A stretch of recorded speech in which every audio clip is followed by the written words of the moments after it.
This was water. Look at it now. It's frozen. No water is coming out. So this just gives you a visual of what may happen overnight. Diana, I have nachos and beer. It may look like I need a clock out of work. All this sleet is making it very easy to slide and glide on the roads. There's another fire right here. You can see those flames are getting very big. Someone told me just a few minutes ago there was probably about 30 homes here. Imani, you're gonna have to teach me to dance. I think I got some dance moves for you. I spoke with Greene County Sheriff Steve Franks. Now, he told me that the bomb squad with Arkansas State Police that was here found 2 pipe bombs in that vehicle. It crosses your mind, but does it really set in, and do you really prepare yourself? Only days before students file into the doors here at Maynard High School, educators and support staff prepare for the worst. This is something that needs to be educated on so that you can be prepared for. But hope for the best. Our goal is really to prepare the faculty and staff in K-12 to react in the event of an active killer event. Jared Bassium is the director of the Law Enforcement Training Academy. In 2010, the academy began teaching civilians, like teachers, about active shooter training skills. According to data by the National Center for Education Statistics, 72% of high schools reported having security staff present in 2016.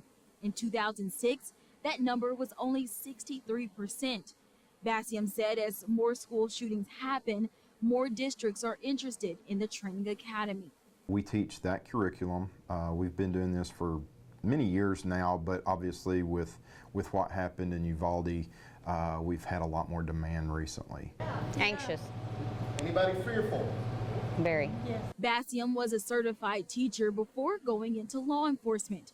He said this type of preparedness is not often discussed. For that 4 years where you were in an undergraduate program, no one really talks about this. He said, but a teacher's role in an active shooter situation is to survive. Is to give them tools to allow them and their students the highest degree of survivability rate possible. Run, hide, fight. That is the national standard to go by. Bassium said they show educators different scenarios because some practices are not practical in certain situations. We talk about evacuations, we talk about barricading in place and what they can do to harden the schools. And the response changes by grade level. What a kindergarten teacher and what a 12th grade teacher would do, two totally different things. According to a report by NCES, more schools provided classroom management training to teachers and aides in the 2015-2016 school year than in the past years. Over the years, districts have added various security measures, including the training for teachers, controlled access to school buildings, and increasing the number of cameras on campus. After Maynard school staff went through the training academy, I asked how they felt. Relieved. I feel a lot more relieved. I feel a lot more confident and empowered. I'm ready. In Maynard, Imani Williams, Region 8 News. Before the Ferris wheel lights up and squeals of children fill the air, carnival managers and ride operators are at work to put up each ride. But how safe are the rides once they are up and moving? State inspectors inspect each ride before anyone steps a foot on the platform. I looked through dozens of pages of the administrative rules relating to Amusement Ride and Amusement Attraction Safety Insurance Act. It states, quote, all portable amusement rides or attractions shall be inspected by the director or any officer of the department designated by the director every time they are moved to a new location in Arkansas and before they are permitted to commence operation or open to the public. In Arkansas, the law requires that all mobile carnivals, that is the amusement ride entities that are out there, get inspected every time that they move to a new site. Because of this, nearly 400 inspections have taken place in just a week. Ralph Hudson, director of the Department of Labor, said some rides have been inspected twice in a week as they moved from carnival to carnival. He said during the inspection, inspectors look at a variety of physical aspects on the rides. This allows our inspectors to get a good look at them, make sure they're safe, check the hydraulics, check the welds, check the chains that hold the swing rides, those types of things. As well as past and present records from ride owners. We also check maintenance records. We ensure that they have an active policy of insurance. We make sure that any non-destructive testing required by manufacturers has been completed pursuant to manufacturers' guidelines and requirements. Fair manager Dennis Hammond has worked with the Greene County Fair for 30 years. Knowing that the inspections happen give him a peace of mind going into Fair Week. One of my biggest deals, every time I got on one, I was looking to see what's what, you know, but everything's good. And people knowing that it's been inspected, that's a big plus.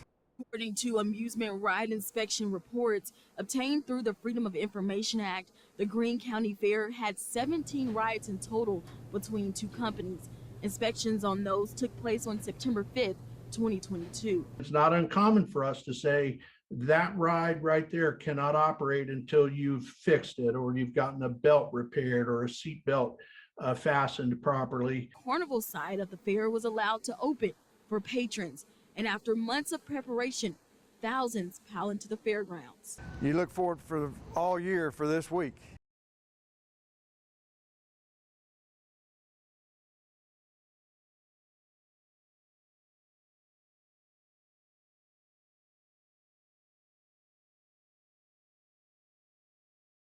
For 11 hours a day, Patrol Officer Andy Starnes' office is the driver's seat of a Ford Explorer.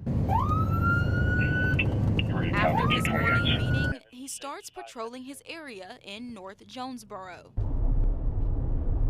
We're just west of Walmart. I've already got your for you. You know, with as many officers we have on the street at certain times throughout the shift, you know, we have enough officers that we can provide greater protection for Jonesboro and its citizens. Officer Starnes said the old 8-hour shift left many officers overworked, going from one call to the next. Now shifts overlap, keeping more officers available. There's a high priority call and a citizen needs someone, but there's going to be several officers who are going to it. Able to put officers on bicycles and back out in the community and more community engagement. It's just something that's been cut down due to the lack of manpower. 123 dispatch. 123. I'll be en route to that civil standby on Easy. Starnes responded to a few calls during the ride-along. One was a stop where he was able to assist other officers. Oh, there's a pellet gun in the back seat. It's more efficient. I'm able to help this officer, and that way the car gets searched faster. So if we find nothing, the driver of the car is able to go sooner. You know, it just helps everyone all the way around, you know. And then it popped up, you have an AirTag following. I'm like, no. A shocking alert from a Jonesboro woman as she got into her car Monday. The location of this AirTag can be seen by the owner. AirTag has been found moving with you. This Jonesboro woman that did not want to be identified for her safety said she did not even know what an AirTag was until she received a notification that she was being tracked. My way to work, and I went to hook my phone up to listen to music. Apple released its AirTag device in April of this year. The release announcement said it is a device to help people track what matters most to them. But recently, that device has been used to track people. The Jonesboro woman found this on her car Monday after a long weekend of shopping. She said she has no idea when this was put on her car. And as soon as I got eye level, I jumped because it was taped right here. I spoke with Robert Sexton, a CID detective with Paragould Police Department. He told me this is something that people should watch out for more often. It can lead to a lot of issues. You know, it's not something that we think about every day, We just typically go out and get in our cars and go about our business, but it's definitely something to keep an eye out for. The woman said after she found the device, she put it in a plastic bag and took it to the Jonesboro Police Department. Sexton said tracking someone and their location without their permission is criminal, and with the holidays approaching, more crimes like this are starting to appear.